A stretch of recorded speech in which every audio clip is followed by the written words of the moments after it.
ഒരു ഡീസെന്റ് ആയിട്ടുള്ള crime investigation ത്രില്ലറാണ് Anand Sreebala. എനിക്ക് ഒരുപാട് ഇഷ്ടപ്പെട്ടു കേട്ടോ. നല്ലൊരു അടിപൊളി മൂവിയാണ്. പ്രോപ്പറായിട്ട് തന്നെ ഈ ഒരു മൂവി എക്സിക്യൂട്ട് ചെയ്ത് വെച്ചിട്ടുണ്ട്. ഈ ഒരു മൂവിയുടെ മെയിൻ ഹൈലൈറ്റ് എന്ന് പറയുന്നത് ഇതിന്റെ ഒരു സ്റ്റോറി ടെല്ലിംഗും അല്ലെങ്കിൽ സീൻ എക്സിക്യൂഷൻ തന്നെയാണ്. കാരണം കാണുന്ന ഓരോ ഓഡിയൻസിനും അത് പ്രോപ്പറായിട്ട് വർക്ക് ചെയ്യുന്നുണ്ട്. ഒരു സിറ്റുവേഷനെ ബിൽഡ് ചെയ്യുന്നതും ആ ഒരു സിറ്റുവേഷനുമായി കണക്ട് ആയിട്ടുള്ള മറ്റുള്ള ഇവന്റ്സും എല്ലാ കാര്യങ്ങളും വളരെ നൈസ് ആയിട്ട് തന്നെ കണക്ട് ചെയ്ത് പോകുന്നുണ്ട്. സിനിമയുടെ ടൈം ലൈനും അതുപോലെ തന്നെയാണ്. ഓരോ സീക്വൻസും കാണുന്ന ഓരോ ഓഡിയൻസിനും അത് എങ്ങനെ വർക്കാണോ അല്ലെങ്കിൽ എങ്ങനെ പ്രസന്റ് ചെയ്താലാണ് അത് ആൾക്കാരെ കണക്ട് ചെയ്യുന്നത്, അത് ആ ഒരു ലെവലിൽ തന്നെ അവർ പ്രസന്റ് ചെയ്ത് വെച്ചിട്ടുണ്ട്. അതായത് ഇതിന്റെ ഒരു സ്റ്റോറി ടെല്ലിംഗിലോട്ട് വരുവാണെങ്കിലും അല്ലെങ്കിൽ ഇതിന്റെ ഒരു സീൻ എക്സിക്യൂഷനിൽ വരുവാണെങ്കിൽ തന്നെ ചില ക്യാരക്ടേഴ്സും ചില സിറ്റുവേഷൻസ് ഉണ്ട്. അത് നൈസായിട്ടാണ് ഈ ഒരു മൂവിയിൽ പ്രസന്റ് ചെയ്തിരിക്കുന്നത്. ഒരു പൊട്ടിക്ക് അങ്ങോട്ടും ഇങ്ങോട്ടും മാറിപ്പോയിരുന്നെങ്കിൽ കയ്യിൽ നിന്ന് പോയി ഭയങ്കര ഓവറായിട്ട് അല്ലെങ്കിൽ ഭയങ്കര ക്രിഞ്ച് ആവേണ്ട ഒരുപാട് പോർഷൻസ് ഉണ്ടായിരുന്നു. ഒരു അമ്മ പാസമൊക്കെ കാണിക്കുന്നുണ്ട്. ഒട്ടും വെറുപ്പിക്കാത്ത രീതിയിലാണ് ആ ഒരു കാര്യങ്ങളും അല്ലെങ്കിൽ അങ്ങനത്തെ ഓരോ പോർഷൻസ് ഒക്കെ ഈ ഒരു മൂവിയിൽ എക്സിക്യൂട്ട് ചെയ്ത് വെച്ചിരിക്കുന്നത്. ആൻഡ് ഈ ഒരു മൂവിയുടെ സ്റ്റോറി എന്ന് പറയുന്ന കേരള പോലീസ് ക്ലോസ് ചെയ്ത ഒരു കേസ്, ആ ഒരു കേസിനെ പോലീസ് ഡിപ്പാർട്ട്മെന്റ് ഇല്ലാത്ത ഒരാൾ റീ ഓപ്പൺ ചെയ്ത് ഇൻവെസ്റ്റിഗേറ്റ് ചെയ്യുകയാണ്. സോ പിന്നീട് മുന്നോട്ട് പോകുന്ന ഇൻവെസ്റ്റിഗേഷനും അല്ലെങ്കിൽ ഇവന്റ്സ് ഒക്കെയാണ് സിനിമ സംസാരിക്കുന്നത്.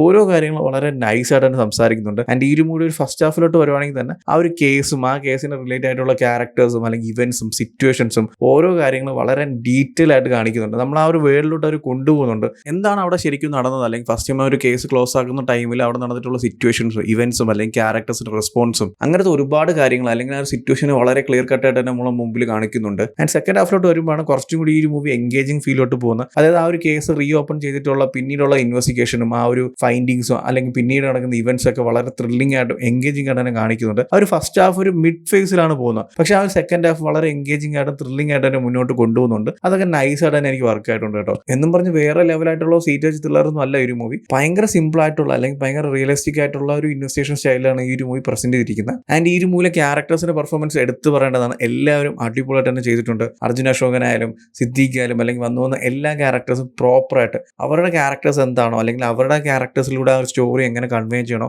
അതൊക്കെ പ്രോപ്പറായിട്ട് തന്നെ ചെയ്തിട്ടുണ്ട്. ഒരു പോയിന്റ് കഴിയുമ്പോൾ ചില ക്യാരക്ടേഴ്സിലൂടെയാണ് ഈ സിനിമ മുന്നോട്ട് പോകുന്നത്. ആ ഒരു കാര്യങ്ങളായാലും ക്യാരക്ടേഴ്സിന്റെ പെർഫോമൻസ് ആയാലും ആ ഒരു എൻഗേജിംഗ് ലെവലാണെങ്കിലും എല്ലാം നൈസ് ആയിരുന്നു. സോ ഇതാണ് മൂവിനെ കുറിച്ചുള്ള എൻ്റെ ഒരു ഒപ്പീനിയൻ. എനിക്ക് നല്ല രീതിയിൽ ഇങ്ങനെ ഇഷ്ടപ്പെട്ടു കേട്ടോ. ഒരു ഡീസെന്റ് ആയിട്ടുള്ള ഒരു ക്രൈം ഇൻവെസ്റ്റിഗേഷൻ മൂവി തന്നെയാണ്. ഈ ഒരു ജോണേഴ്സും അല്ലെങ്കിൽ ക്രൈം ഇൻവെസ്റ്റിഗേഷൻ ഒക്കെ ഇഷ്ടമുള്ളവരാണെങ്കിൽ നിങ്ങൾ തീർച്ചയായിട്ടും ചെക്ക് ചെയ്യേണ്ട ഒരു മൂവിയാണ് ആനന്ദ് ശ്രീബാല. ഓൾറെഡി ഈ ഒരു മൂവി കണ്ടവരാണെങ്കിൽ നിങ്ങളുടെ ഒപ്പീനിയൻസ് എന്താ വെച്ചാൽ കമന്റ് ചെയ്യൂ. വീഡിയോ ഇഷ്ടപ്പെട്ടാൽ ലൈക്ക് ചെയ്യൂ, ഷെയർ ചെയ്യൂ. ഇതുപോലത്തെ കൂടുതൽ വീഡിയോസിനായി ചാനൽ സബ്സ്ക്രൈബ് ചെയ്യൂ. Thank you so much.